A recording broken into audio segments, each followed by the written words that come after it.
This video is sponsored by Tokyo Treat and Sakurako.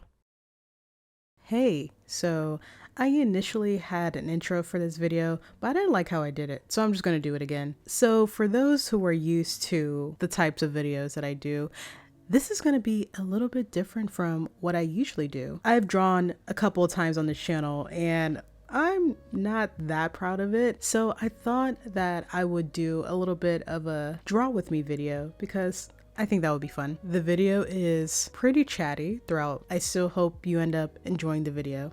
Yeah, I use this random name generator to pick a random character for me instead of me stressing out on picking a character myself. And it's honestly been really helpful, and I feel so smart that I thought of that. Ekale? Who is that? Oh, actually, I'll show you like a few pictures. I can show my credibility, I guess. There. And it's upside down on my screen, so I'm gonna have to flip it over in editing. As you can see, I really love drawing faces. I think it's just where I'm most comfortable, even though sometimes I feel like I have same face syndrome. But I really like drawing different types of people. The last page that I worked on. Oh, I didn't finish drawing him. Okay, I guess we'll start on this page. And also, as you can see, my style is very sketchy. So if you came here for perfect lines, go to Likelihood Art. I'm done with Nobu. Let's pick a random name. Akomi? Ooh, Akomi. Not really. Kokide. I'm comfortable with drawing Kokide. Okay. Maybe I'll try to explain what my story's about. If I can't do it in a way that makes sense, I'm doing a voiceover. So if you hear a voiceover, it did not go well.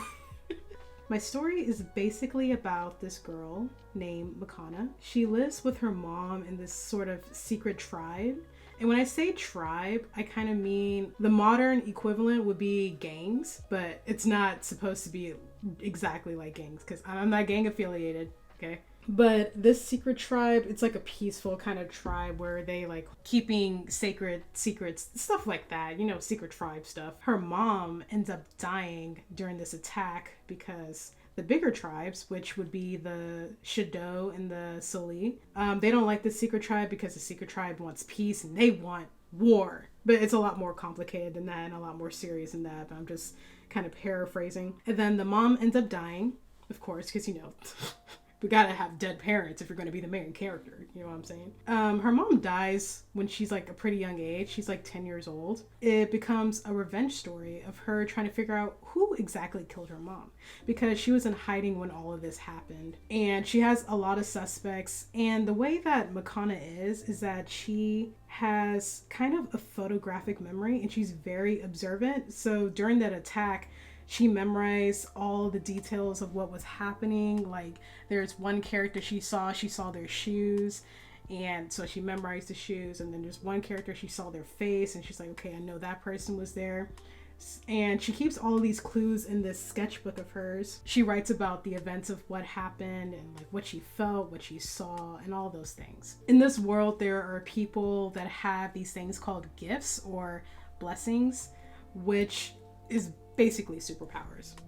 And Makana actually does have a kind of special blessing that I won't reveal because that'll be a huge spoiler. And the tribes that I mentioned before, the Shado and the Soli, the tribes are run by chiefs.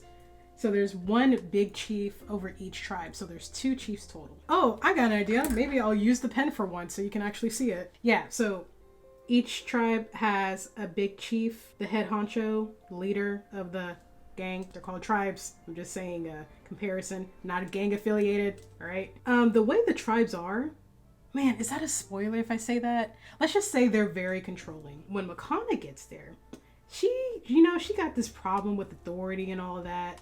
So she gets there and she's a real problem. And the chiefs are like, we need to get this girl out of here. Can someone kill her real quick? And so like the chiefs, they don't like her because she's kind of a symbol of rebellion and chaos in a way. And they don't like how she's inspiring the people to live for themselves because they don't want their people to have individual minds, like their own thoughts and feelings. But when she goes to the big city where these tribes are, I messed up on the I, it's fine. They're in the midst of a war.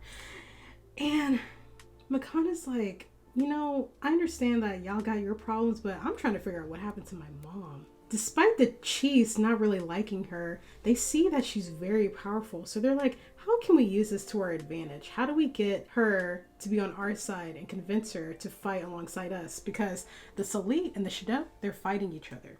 And they're basically both trying to fight for Makana's loyalty in a way. And if she doesn't choose either side, then they'll just kill her. It's a story about revenge, to put it in short. Yeah, so the tribes, the Shadow, they represent shadow. So their powers are based in darkness or whatever. Now, the way that I want the story to be, it's not like Shadow good, Soli bad, or vice versa. I don't really like when stories are like, oh, black is bad. Like, what? Because it's like so one-dimensional, you know? And always like light is good, darkness bad, and stuff like that. But maybe the darkness is more complex than that, and maybe the light is more complex than that. So that's kind of the dynamic that I want with the tribes. The Shadow, even though they represent like darkness and stuff, it doesn't mean that everyone is evil or everyone is good or whatever. And the same for the Soli. But really their powers, they're based on darkness or light for the Soli. The world building aspect is kind of like still in the works. It's like I can see it, but I don't know how to describe it really. But just imagine modern times, but it has elements of traditional Japanese and African culture, because it's kind of like my story is like, you know, mostly, actually I would say an all black cast. The tribes, they're in the same country / city. I'm still not really sure how to do that part, but the Shadow, or at least their side of the city, it's more like cyberpunk-esque, like not like the futuristic stuff, but more of the color scheme, dark city type vibes, lavish living, luxury cars, you know, rooftop pools, very heavy on the gambling scene, the club scene, things like that. And then the Soli, they're more of I don't even know how to really describe them, but it's kind of like their city is more traditional. Like they have marketplaces and stuff like in the street, like those storefront kind of shops kind of thing. And they're not really like into having cars and stuff. I actually had this idea that they have this kind of river canal where they go down on these raft boats and stuff, and they have shops on the water there in these boats, but that's not really set in stone, but I do like the idea. So not only do they have different beliefs, but they also have different architecture. They have different architecture. Again, I apologize that my sketch style is just so light. I believe that one day I'm gonna go to Japan, but until then, I'm just gonna experience Japan from the comfort of my own home with Tokyo Treat and Sakura Co. So this is gonna be the March box, and I need you guys to take the time to look at how beautiful and intricate this box is. Like, look at all the details. It really reminds me of the Posca markers and a little bit of Into the Spider-Verse with the dotted style of shading. Tokyo Treat is a monthly pop Japanese snack subscription box. You will get up to 20 of exclusive, limited edition, and seasonal flavor Japanese snacks that are only available in Japan for a limited time. It also comes with this booklet that has not only information about each snack that you get inside the box, but it also has a bunch of news stories. It talks about contests, anime, the culture of Japan, and you can tell that they put in so much effort to give you as much information as possible, but making it in a fun way, which I wish my teachers did that in high school. So this month, they went hard on the snacks. I mean, we got the spring crackers, the Sakura shortbread cookie, and okay, let me talk about the cookie for a second. First of all, of course, it was delicious, but I know that y'all saw the color palette on it. I have never in my life seen a more aesthetic snack, and I love that every month that not only do they send great snacks, obviously, but they always send noodles, and the noodles always hit. And I've actually been doing this thing lately where I soft boil my eggs, and I'm getting tonkatsu ramen this month. The ramen is about to hit different this time. And you already know Sakura Co had to come in with their box. Bro, I'm telling you, Sakura Co, there is just something different about their box. It's always such high quality, full of so many beautiful details. It's like holding artwork in your hands. Sakura Co, it's more for traditional snacks, but that doesn't make them any less delicious. I mean, we got Sakura mochi, Sakura biscuits, Sakura donuts, and all of this pairs perfectly with the sweet Sakura tea. And I'm pretty sure you're noticing a theme right now. It's the beauty of Sakura. And they also sent me the cutest plate. This beautiful porcelain plate that has little cats on it. This by far is the cutest dish so far. This, I gotta keep it on my desk forever. I just have to. And I know you want these goods for yourself, so I got a discount code for you. Click my link below and you can get $5 off your very first purchase. $5. Do not pass up on a discount. Come on, I taught you better than that. Again, use my code down in the description to get $5 off your first purchase. Get yourself a little taste of Japan. Like, I have so many characters, I always have to flip the pages back to remember what they look like. She was like, anime isn't art.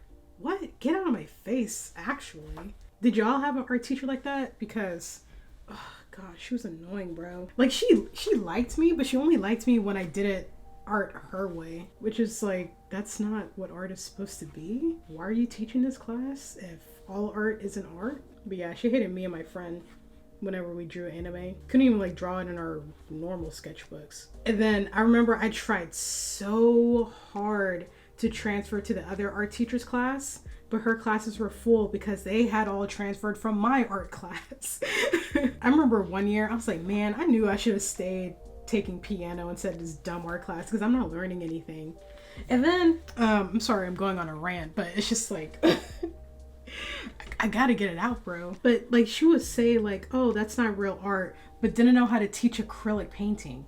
We always did watercolor, ink, charcoal, Prismacolor, and I'm like, I don't want to do all that stuff. Because like most art jobs, I feel like they mostly hire if you know how to do like pottery or acrylic paint. And we didn't do either of those things in class. Any art that she wasn't experiencing, she was so impressed by it, which like you can be impressed by it. But like if you did anime, but with graphic design, which she wasn't skilled at, she would be so impressed by it. But if you drew it in your sketchbook, she's like, oh, that's not real art. let me teach the class. Let me get on the board. If one day like this story just takes off, I'm gonna visit her and I'll be like, oh, so anime isn't real art? Well, look at this. Honestly, that's probably my goal in life. To just prove her wrong. Even though I have nothing to prove, but that was just so discouraging. I mean, I'm glad that it didn't like sway me from continuing to pursue the manga art style, but it sure did make me sad in class. Like, what's crazy is that like my history teacher was like, hey, I love your art. And then I go to art class after and she's like, I hate it. It's like insane. Ooh, that actually came out pretty good. Nice. Love to see it. Also, let me know if you would rather me talk or shut up during these videos. Because I'm honestly not sure if I should be talking or if I should just not. One of my goals, this is like unrealistic obviously. Like first I would want this series to be like super successful. Like to such a point that people will draw fan art of it. Because I think, oh my gosh, like people just drawing stuff for you in general, that is just so beautiful. But like them drawing stuff from something you created is also such a beautiful thing. Windows, do not message me again. Like I would love for one day for this series to be just so explosive that people draw about it, or that, you know, they send their fan theories. And I would love like, you know, merch release for it, like actual good merch, you know, people like getting real hype about it, them doing edits, you know, just like having a whole community that just like loves what I created, because I think that's such a beautiful thing. It's like so like unifying, you know, everyone getting together because they love the same thing. And then I also wanted to get an anime too. That would be great. If the same studio that animated Jujutsu Kaisen animated my stuff, oh my gosh, I would literally be on cloud 9 forever. Like that would be like the most wonderful thing. Obviously, I'm not like, you know, expecting that, but I'm just saying that would be great. Because they are so talented. But ideally, I would want them to animate it with good working conditions. Like if they're gonna be unable to see their families or eat or sleep or drink, then, you know, I can live without this getting an anime adaptation. Like I want them to have higher pay, be in good working conditions and all that. Wow, can you tell who the favorites are? Who we're drawing next, random name generator? Enyo, I literally just drew him. Kokide, I just drew him. Thule, yes! I love Thule. I love drawing Thule. Okay, I'm gonna like tilt it a little bit. I hope you don't mind. Alright, let's do Nobu, I guess. I struggle with drawing masculine looking men. I feel like only one that I can draw confidently. Like Enyo is not that one because he's like, I feel like he has more feminine / also masculine features.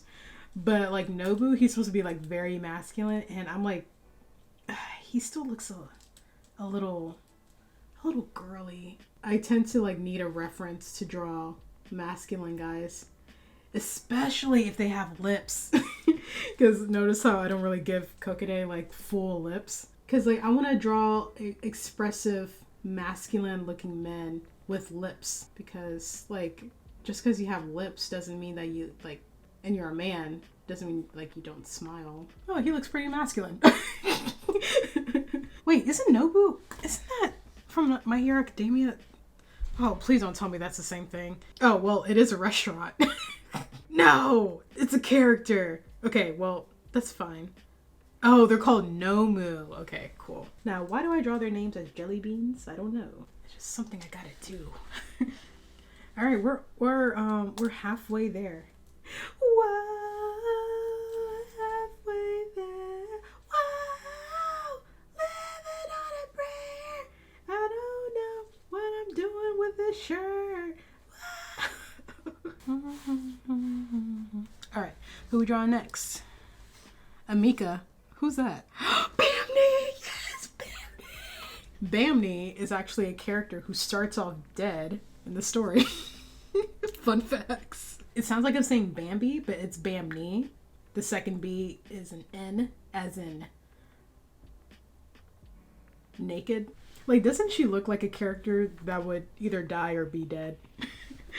Like, too good for this world kind of thing. Sun's going down, big guy. Wasn't that movie so stupid? Well, everyone's probably watched Endgame by now, but I can't get over how Thanos whooped Hulk's butt and how Hulk became such a punk after that. Oh my gosh. He was the laughingstock of the entire Marvel Cinematic Universe. Like, bro. Like, you know, I get, you know, not wanting to face Thanos again, but dang, you can't even get the Hulk out anymore. Surely something could have brought the Hulk back. Like, just go up to him and say you're a flat earther, and then he'll Hulk out. That was such a plot hole, honestly. Because I'm like, there's no way. No way. Because the Hulk, it faced Thor, right? I'm sure at some point he faced Thor. And I would argue that, you know, Thor is like as strong as Thanos. It's just, you know, plot made him weaker. So like if the Hulk can face Thor, he can face Thanos. Or at least something, anything. Like one of the D-grade villains or something. Oh gosh, he was so annoying in that movie. But not as annoying as Star-Lord, obviously. They're like, oh, everyone hates Chris Pratt? Let's give you another reason. Shoot, I already messed up on the hair. Whatever, I don't care. Okay, wait, hold on, I care a little bit. Don't look at it. Don't freaking look at it, bro. Like, you know how some people, they'll be drawing and they'll be like, oh my gosh, I messed up. Or, oh my gosh, I'm not good at this. And they're clearly good at it, but they're just downplaying it for some reason. No, I messed the braid up. I really did. But that's okay because it's a sketchbook and not the final project, so I can make as many mistakes as I want. Because it's my sketchbook. And Mom says it's my turn on the Xbox. Alright, speedrun time. Tabaku! Oh my gosh, that's my baby. They're all my babies, of course. I'm gonna sketch something like real quick with my pen. Okay? Okay? Who is a character that I can draw just like without thinking? I'm gonna draw Makana. Oh wait, no, that'd be crazy if I drew her right here. But I'm gonna do it anyway. That doesn't look like Makana. Wait, I messed up on her eyes, bro. Because I was like, wait, her eyes look a little small. Okay, guess we're gonna be doing Demon Makana. Oh, dang it. It's smudged. Ah, no. See, that's why I told you, this pen sucks. And yeah, I'm blaming the pen. I am. And I'll do it again. And it would have worked too if it weren't for those meddling kids. Man, this does not look like her. That's crazy. But hey, this is gonna be Makana in an alternate universe. Yeah, this really bothers me, like how she looks like that, because she doesn't even look like that. Like she never looked like that, bro. Like she never did that. Like no, that's not her. It's a doppelganger, a whole doppelganger. I'm gonna put Makana. Oh, actually, fun fact about this character that I'm about to draw, Tabaku. When I first started drawing him, he looked a lot like my brother. Actually, he still kind of does. Wow, why is this like the best I've ever drawn him? That's insane. I mean, I'm not complaining. Honestly, later on, I'm gonna put a sticky note over this one and try to do it again. Because, what happened? Can that dog shut up? Dang. Alright, this is Tabaku. More like Dabaka, because he's stupid. I'm kidding. He's not stupid. Well, actually, he is like a little dumb. Zerako. Oh, Zerako. I want to. He's one of the chiefs. I didn't say this before, but like, don't plagiarize my stuff. So, almost done on pen. I mean, who would really care? Because who cares about Zerako? Zerako. Freaking hate this guy. His eye is like a little bit too far, but I don't care because it's Zerako. And if you knew him like I knew him, you would understand. You'd be like, I hate that guy. You see what I mean? He's like looking feminine. I mean, I did go heavy on the eyeliner, but Pharaoh vibes. But again, it's Zerako, so who really cares? Ooh, looking like E.T. Look at that big old forehead.